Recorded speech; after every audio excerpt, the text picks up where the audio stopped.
Hey friend, welcome back and happy holidays. Today's episode is some easy tips to help you revisit your budget to get it ready for next year. Of course, the new year is upon us, so what better time to get more serious about our finances, make sure our budget is tight and aligned with our financial goals that we just set in the last episode, and make sure it's going to work for us in the new year. So let's get started. All right, so we know the holiday season can take a toll financially. If you celebrate Christmas, then usually you have a lot of expenses with extra food, special food that you don't normally have to buy and prepare, as well as gifts, maybe supplies like wrapping paper and more tape and bows and gift tags and all those things. And if you bought any kind of special decor, if you are one of those families that gets new Christmas pajamas that everybody matches in your family every year, it can just be a really expensive time of year. So if you have had to spend a lot of money this season, maybe you need to make some of that back up by savings elsewhere. Or maybe it's just really giving you some eye-opening thoughts about making sure Christmas is in the budget going forward. Okay, so we're going to start the new year off with a fresh financial outlook that will really propel you. Okay, so first and foremost, we really want to reflect on this past year's budget. How did it go for you? Did you even have one? If not, then I highly recommend starting one. And if you did, how did it go? Did you find it hard to track your expenses? Did you find that certain categories just didn't have enough in them? Maybe they weren't realistic and you overspent? Did you find your motivation lagging in sticking to the budget? Did you have extra money in certain categories that you really didn't need to put there? Did you find any categories maybe that you missed that you should have had on there, like Christmas or like any of your goals? So look at last year's budget and reflect on your spending patterns. See where you overdid, see what worked well, celebrate those small wins of anything that worked well in your budget. And maybe you stuck to your budget extremely well all year long and you did a great job and you just want to continue doing that this year, or you want to level up and see if you can make even more adjustments that will help you get to your financial goals even faster. And then of course, where did you overspend? Identifying any problem areas or anything that was missed. Did you have any unexpected expenses this year that you hadn't planned for? And those can be hard to plan for if they are unexpected, right? So think about anything that could come up as an unexpected expense this year. Like I've mentioned in previous episodes, any appliances that may be getting very, very old and you're just not sure if they're going to make it another year. Any trips that you may need to take this year that are unexpected or that you want to add in, any car repairs, anything that might just jump out at you and cost some money you did not want to have to pay or you weren't planning for.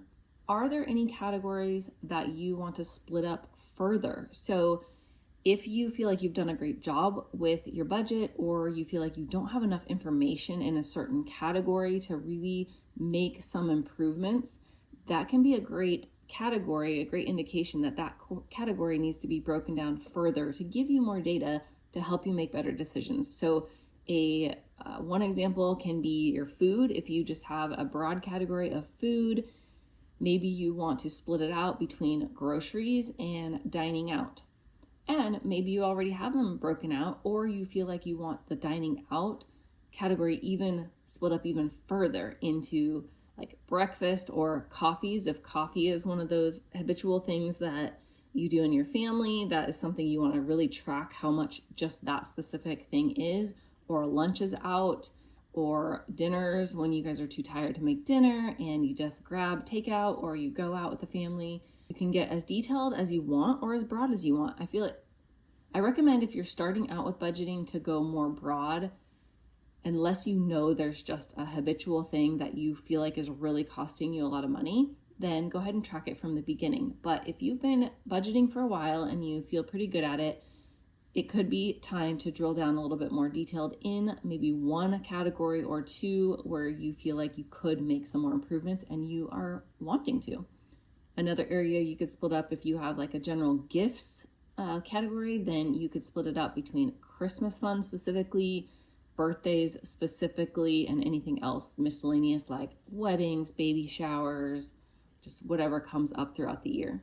And then look at the tools you used. So what did you use to create your budget? What did you use to track your expenses to make sure you were staying on budget? And are those tools working for you still? Are they the right tools for you? Do they fit well with your personality? Do they fit well with the time it takes to use them? Are they easy to use? Do you stick to them? Do they give you the information you want? And make sure you are subscribed, because next week's episode will be going over tracking tools that you can use that can really help you with following your budget. Okay, so now that you've analyzed last year's budget, you want to get it set up for you to use effectively for the new year. So any goals that you have set last week, we talked about setting goals. So make sure you check out episode 70 if you have not yet set your goal, whatever your top priority is. Make sure it's a SMART goal, which stands for specific, measurable. You know when you've hit it. It's very specific. It's something you can actually measure. $1,000 reduced off of this credit card, or save up $600 towards our emergency savings, whatever it is, you can measure those.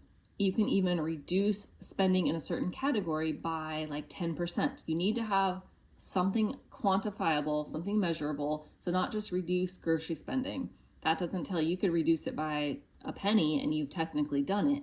But what did you really have in mind? Did you want to reduce it by $100 a month, or $20 per month, or 10%, or whatever it is? So be specific. The A in SMART goals is for achievable. So make sure it is realistic for you. It is something you feel like you can do. If it is completely overwhelming, you have no idea how you're ever going to do it, it feels like a pie in the sky goal, it's not the right goal for you. R is for relevant. So it really needs to help you with whatever your biggest priority is, what you're trying to do within your finances. And then T is time bound. You need a deadline. When is this goal going to be reached? What's your deadline? It could be the end of the year. That's okay. It could be in 6 months. It could be something you want to do in 1 month, in 1 week. Whatever it is, you choose the deadline. And then you want to make sure that your budget is in line with your family priorities. So, and this may be, obviously your financial goal needs to be included in that. If you are paying off debt, then you need to have debt payments included in the budget. If you are working on savings, that needs to be in your budget. And then you need to look at any upcoming expenses that are going to happen in 2025. So do you have any extra daycare or summer camps during the summertime, or any school breaks that you need to factor in? Do you have home improvement costs that you're going to be doing this year, or any car repairs, anything that you're planning to replace within your home, like those appliances? Is there a child on the way, or a grandchild that you want to have some extra money for? Are there any weddings that you know of? Any vacations coming up? So looking at upcoming expenses and your long-term goals as well, like college funds, family vacation, anything, whatever you're working on as your long-term goal, just make sure that your budget reflects every area you need it to. And I highly recommend listening to episode 17, all about what a zero-based budget is, because I love those types of budgets because it forces you to spend every dollar into one of your categories. So whatever you're saving up for, Christmas, gifts, anything that's going to be later, like summer camps, it has you actually spending the money each and every month to go towards those. So every dollar is allocated to where you want it to go.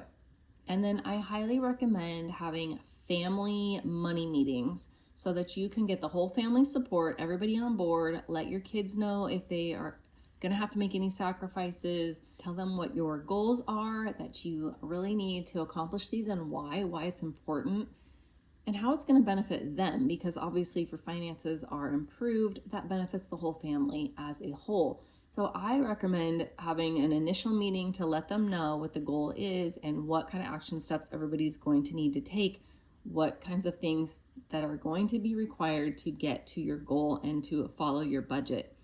And then have a regular family money meeting, like every month is a great idea, just to come back and kind of talk about where things are going, how the month went, and if there are any changes that you need to make.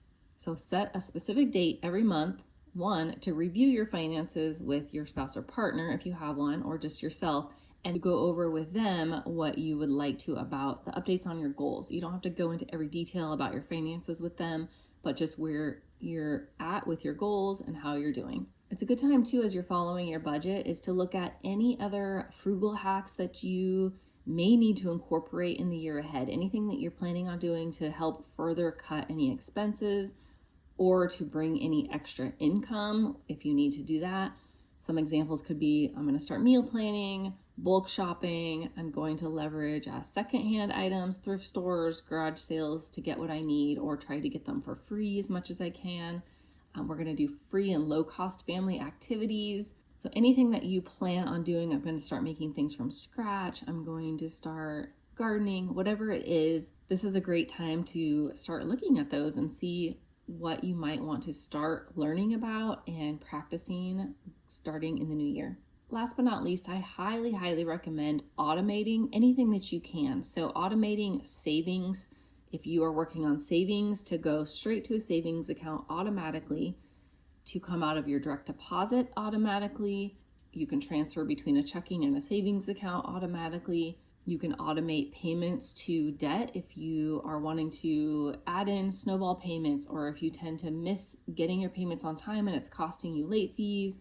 Set everything up for automated and it will be less for you to think about.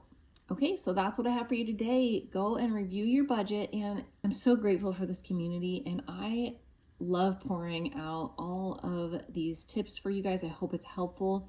But something that would be such a blessing back to me is if you would review the podcast. So whatever platform you listen to this on, would you just submit a review if you are able to, and just tell me what you think of the show, if it is helpful for you, if there's anything that you would love to see. It just blesses me to know if it is helping your family. And if you celebrate Christmas, I hope you have a very Merry Christmas. Make sure you subscribe and are here next episode, which is our theme Thursday in a few days, and it will be our very first money challenge, our challenge of some kind. So we're going to do on the fourth Thursday of every month some kind of challenge just to help us in some friendly competition if we like that, something that we can compete with ourselves, just something that we can challenge ourselves to improve in an area even more so than maybe we already were attempting to, and just to keep us motivated. So I'll see you in a few days for the first challenge, first theme Thursday challenge. And in the meantime, happy holidays, Merry Christmas, and I will talk to you in a few days. Blessings, huge blessings to your family.